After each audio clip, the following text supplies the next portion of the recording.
¿Cómo estás, Alex? Este movimiento es porque en unos instantes el ministro de Economía, Alex Contreras, va a declarar a la prensa luego de haber sustentado la posición del Ejecutivo frente a un séptimo retiro de los fondos de las AFPs que se plantean.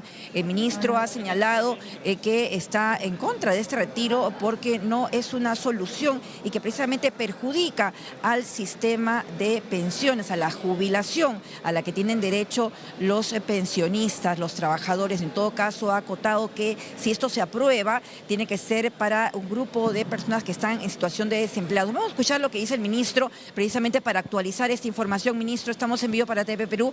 Usted ha señalado que de darse este nuevo retiro en el Congreso tiene que ser acotado para las personas que están desempleadas. ¿Podría explicarnos, por favor, los fundamentos? Bueno, buenas tardes, señores periodistas. He acudido al llamado de la Comisión de Economía a hablar justamente sobre la propuesta de retiro del Fondo de Pensiones. Como Ministerio de Economía no estamos a favor de esa medida. Ya han habido más de 6 retiros, un séptimo retiro genera enormes contingencias fiscales, no resuelve el problema.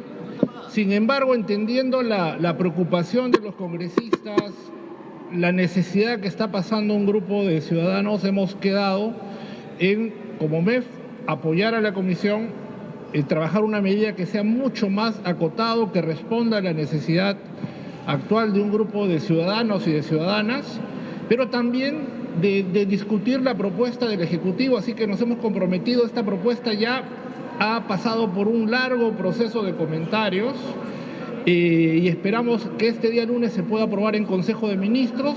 Yo he agradecido la voluntad de los congresistas a esperar a tener esta propuesta para tomar una decisión, porque las consecuencias serían muy graves. En el corto y en el largo plazo hemos mostrado datos estadísticos que han sido contundentes. No es una medida que beneficie a los más vulnerables, al contrario, expone a más gente.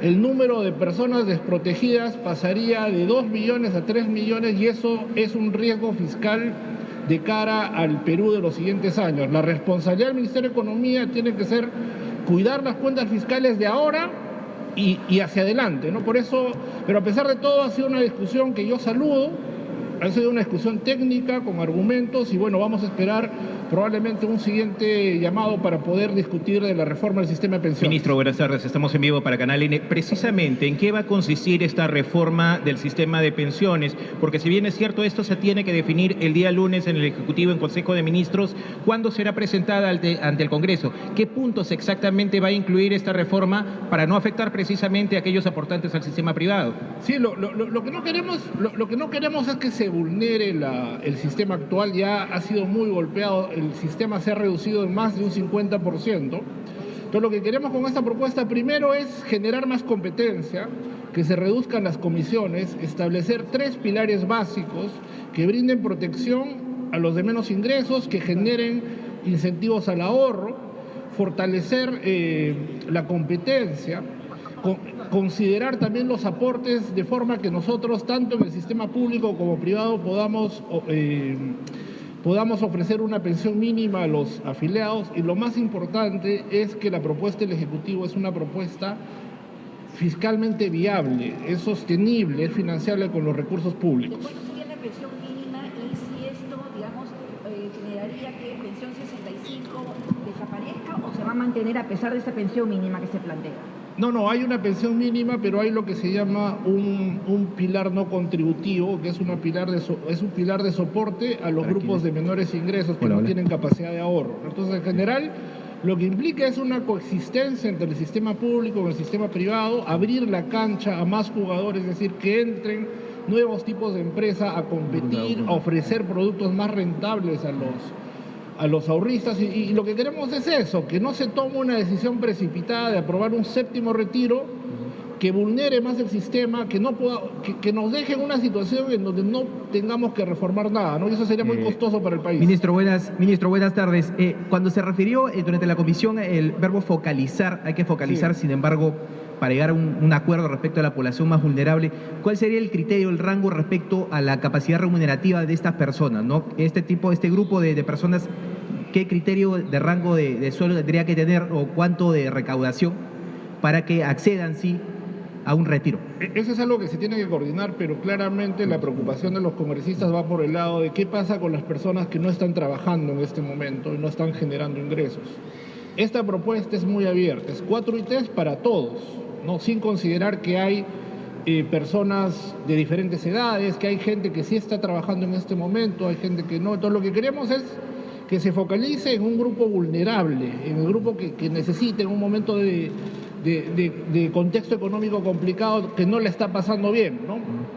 Como MEF, nosotros estamos en contra en general de la propuesta, pero lo que estamos haciendo es tratando de buscar una posición intermedia que permita a los congresistas, digamos, atender un problema que es real, que implique ser empático con la situación actual, pero que no vulnere ni genere contingencias fiscales en el largo plazo. Ahora bien, durante el debate, ministro, durante el debate usted mencionó algo que podría ser muy polémico para una población vulnerable. Dijo, bueno, que usted no puede ver qué pasa con el clima, no puede ver qué pasa con el fenómeno El Niño.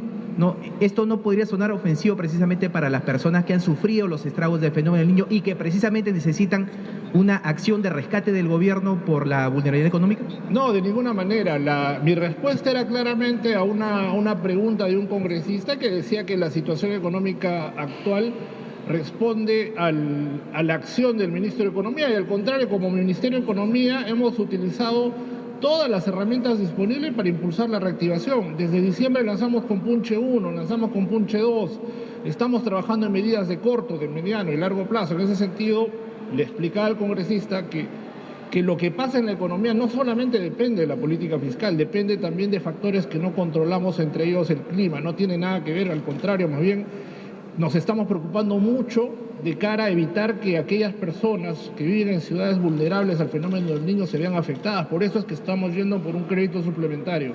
Y lo que quería era aclarar, ¿no? O sea, creo que como Ministerio de Economía tenemos que decir las cosas como son, hablar con la verdad, y si a veces hay que confrontar, bueno, tratar de buscar puntos de consenso. No, pero de ninguna manera iba mi comentario en esa línea. Ministro, ¿a cuánto asciende esta pensión mínima que se propone y cuáles son los criterios que se han establecido para el monto que usted nos va a señalar? La pensión mínima es de 600 soles, eso se ha incrementado, ahorita es de 500, la idea es 600 soles y que sea una pensión mínima tanto para el sector público, para el sistema público como para el sistema privado, ¿no? Entonces, eso también está en la propuesta que estamos planteando de reforma del sistema de pensiones.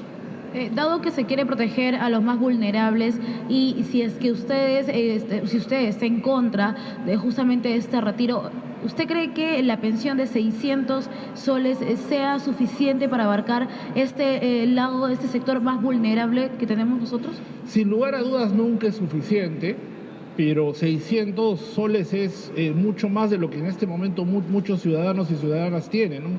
En este momento hay gente de 65, 70, 75 años que continúa trabajando y generando ingresos simplemente porque su pensión es cero. Entonces, lo ideal como Estado, como país, es que la pensión mínima vaya creciendo en el tiempo. Eso va a depender mucho de la capacidad de generar ingresos, de la capacidad de generar ahorros, pero estamos trabajando mucho para que la economía se reactive, el crecimiento se recupere, empezar a darle valor al país, ¿no? El país tiene una enorme posibilidad. La Amazonía, está el puerto de Chancay, se viene el nuevo aeropuerto, la posibilidad de la industria petroquímica, la masificación del gas, son cosas concretas, son cosas que vamos a ver en los siguientes meses. Es algo en lo que estamos trabajando incesantemente. Parte de esto lo hemos pedido en la delegación de facultades y vamos a seguir trabajando incansablemente por la reactivación, por seguir avanzando, por generar protección social. Y creo que de cara a la ciudadanía, de cara a la prensa, que es un poder del Estado, una buena referencia hacia dónde deberíamos ir tiene que ser el reporte que ha hecho la OCDE, que me he permitido citar y que dice claramente los avances que ha tenido el Perú, pero también los retos que vamos a tener que enfrentar. Muchísimas gracias. Ministro. Ha sido declaraciones del ministro de Economía, Alex Contreras, quien ha sido enfático en señalar que son 87.000 millones de soles, el 16% del PBI, que ha significado los 6 retiros que se aprobaron anteriormente en el Congreso, ¿no? También hemos escuchado esta propuesta que está en el Consejo Consejo de Coordinación Interministerial y que el lunes ya sería aprobada en Consejo de Ministros una nueva propuesta de reforma del sistema integral de pensiones por parte del Ejecutivo. Vamos con ustedes en Estudios Centrales.